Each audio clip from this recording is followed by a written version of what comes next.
Hello, class. Professor Mandeville back. This is lecture 12 for History 102. And last class, we just wrapped up Theodore Roosevelt's square deal.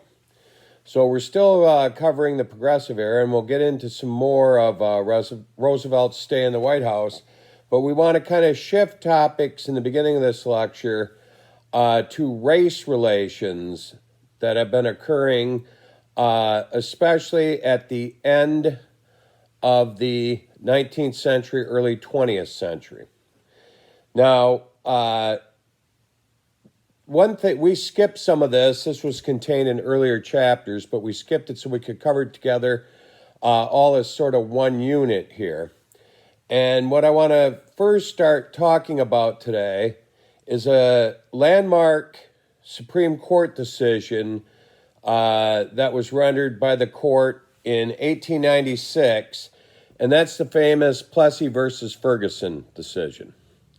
Now, quite frankly, in my own opinion, that was the most boneheaded decision the Supreme Court has ever made in its existence, and unfortunately, we're still paying the price for this decision, which institutionalized racism in this nation.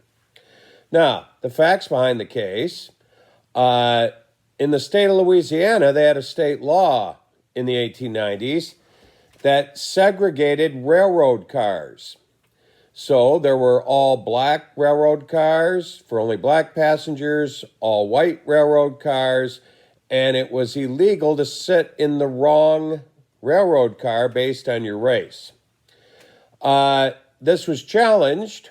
It ends up going all the way to the Supreme Court, and it was challenged as a violation of constitutional rights, including the Equal Protection Clause of the 14th Amendment.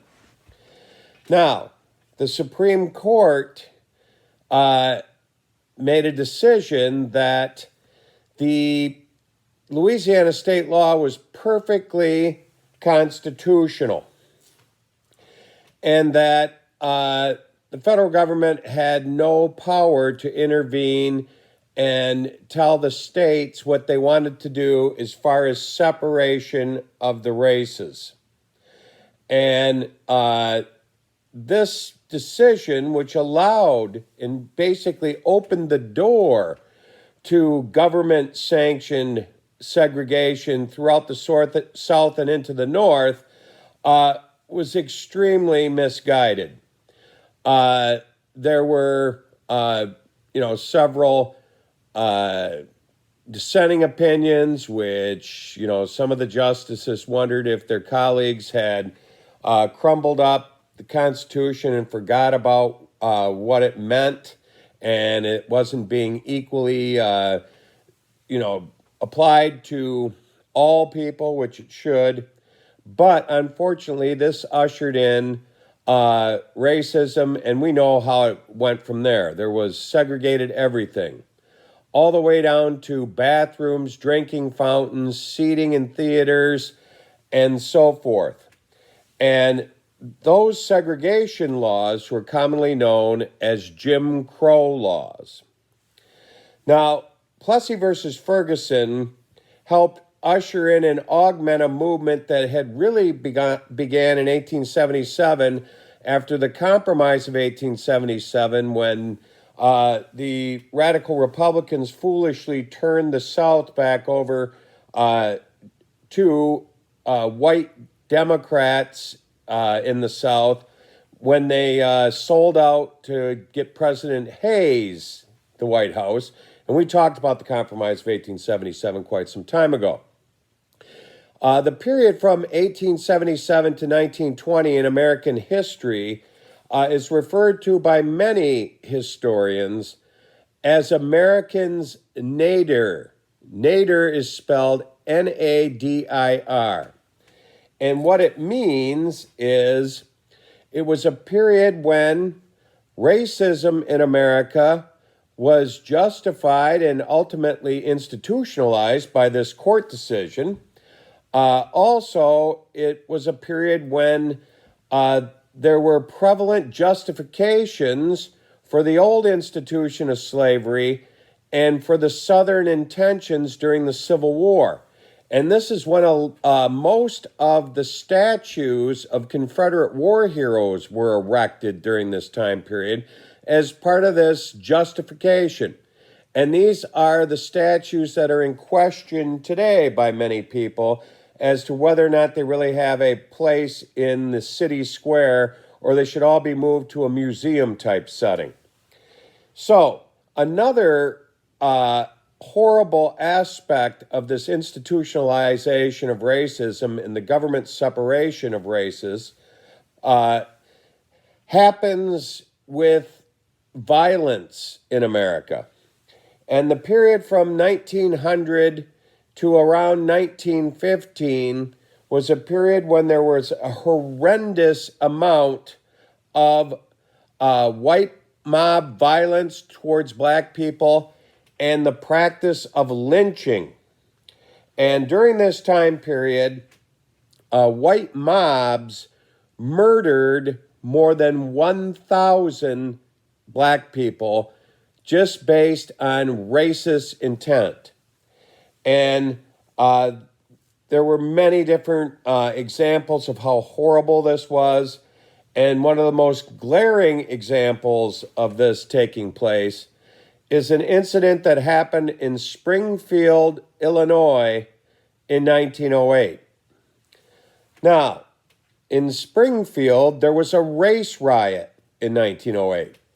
And it isn't the race riots that we typically think of when we think of race riots in our modern era that happened in the 1960s, like in the Watts neighborhood of LA, in Newark, in Detroit, and so forth, where oppressed races rose up and started fighting for their rights, and there were race riots. This was very, very different. This was the all-white race riot of people marching into the all-black neighborhood and setting it on fire to try to drive their black neighbors right out of town.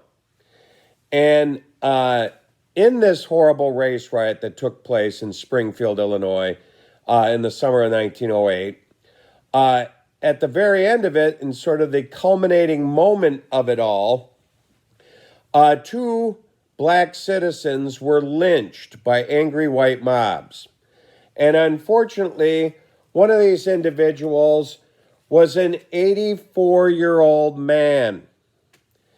Now, lynching is a despicable act anyway, but I cannot imagine what would inspire anyone to lynch an 84-year-old man.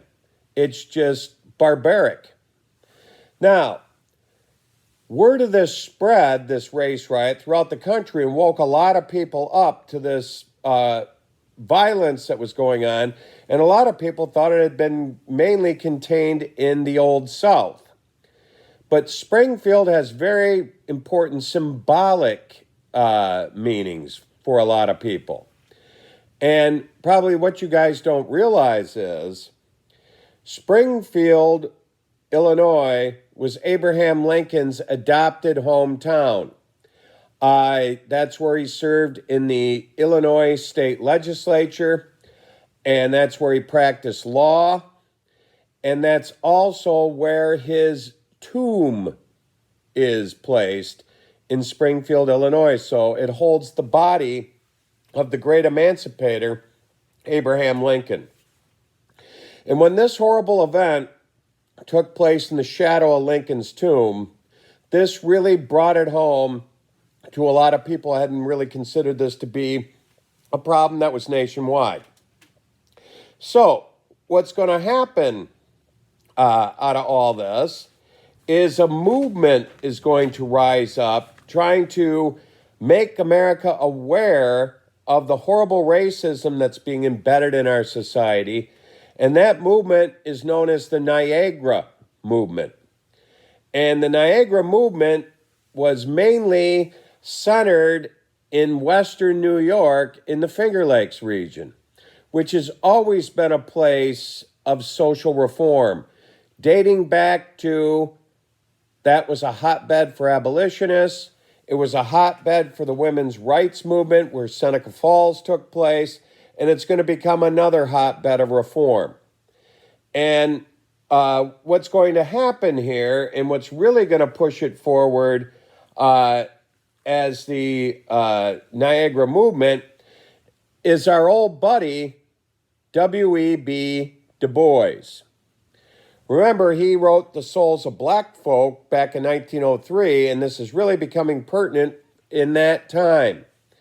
So, what Du Bois will do is organize in 1910 a meeting of people from all across the country to discuss the future of race relations in America.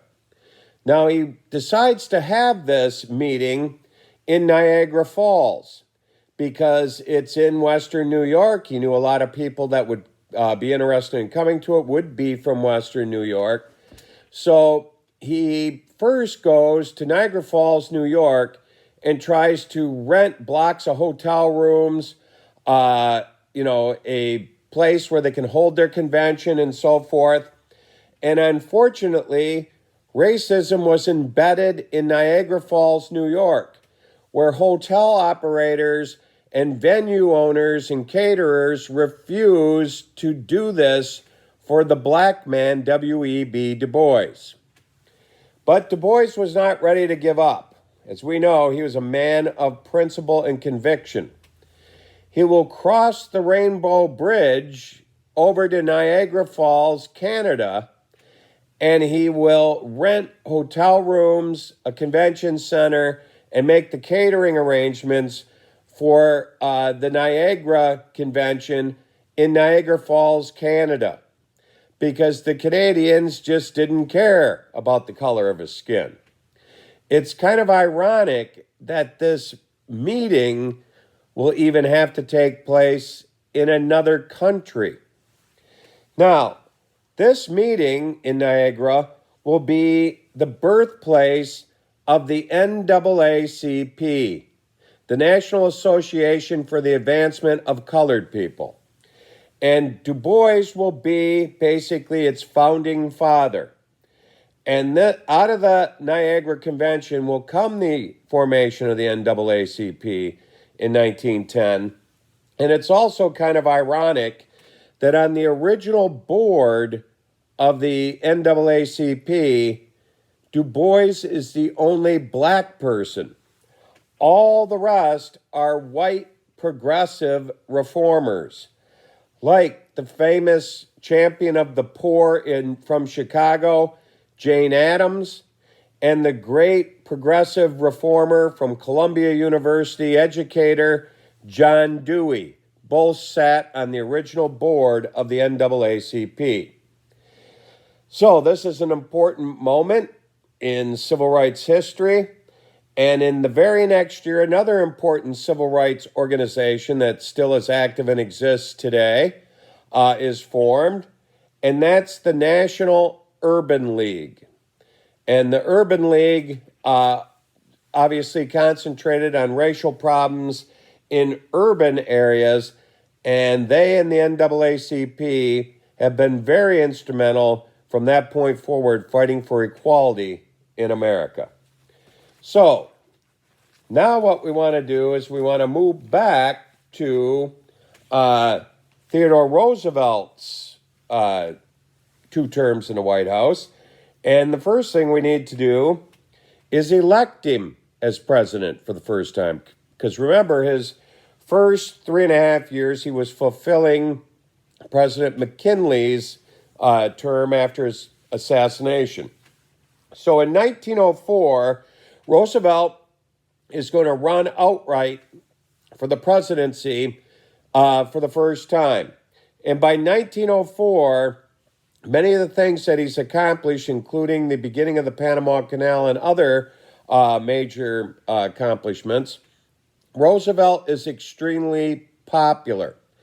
And the American public, as I mentioned before, is just enthralled with he and his family and the antics that are going on in the White House with all of his kids. So, he is a shoo-in for re-election. The Democrats are going to finally find a candidate, and that's the governor of New York State, Alton Parker. So it's going to be Theodore Roosevelt versus Democrat Alton Parker, and we're going to have a couple of other parties that emerged in this election that'll be prevalent for the next several elections. And during this time, the Socialist Party has risen up in America, and they have a perennial candidate that will run in several presidential elections starting in 1944 and moving forward all the way to 1920, and that's the famous Eugene Debs. Now, we'll be talking about him more, especially when he becomes the target of the government during World War I. And another party rises up in 1904, backed by one of the major movements that we've already talked about at that time period, the temperance or prohibition movement. And there is a prohibition party that runs a candidate in this particular election. And his name, ironically, is Silas Swallow, the prohibition candidate. Now, I don't know if he made that name up or not, but it sounds like it. So, in this election, you got Theodore Roosevelt, incumbent president, versus Parker from New York, Debs, and Swallow. Now, Roosevelt is going to win this election convincingly. He's going to receive more than 7.5 million votes, and his closest competition, Parker, will receive 5 million. But throughout the election, Roosevelt was extremely nervous about whether or not he was going to be able to win this election. He was afraid that he had alienated big business with his trust-busting activities and so forth, and siding with the coal miners in 1902. And he was a nervous Nelly right up till the time when the final election results came in and Alton Parker gave his concession speech. And then Theodore Roosevelt, giving his victory speech that evening, will say something that he'll regret in the future. He's going to make the statement in his acceptance speech of his election victory that, quote, "under no circumstances will I be a candidate for or accept another nomination for the presidency." He will regret this. And the reason why he said this was once again similar to the 1900 Republican convention. He got caught up in the heat of the moment. And he was shocked by the landslide victory of his, being more than 2.5 million votes over his nearest competition. And he sort of got this notion in his mind that this was the time to go out on top, that it was not going to get any better than this. So he made this statement, which immediately his advisors were shaking their heads. And as we'll find out, 4 years later, in 1908, he's going to regret it. So, Roosevelt's overwhelmingly reelected. We've already talked about much of what happened in his second term with consumer protection and environmental actions and so forth.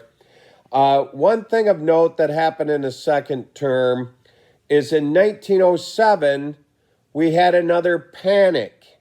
Remember, we've established the fact that panics were either depressions or recessions back in this time period before economics was sophisticated enough to make that distinction on its own.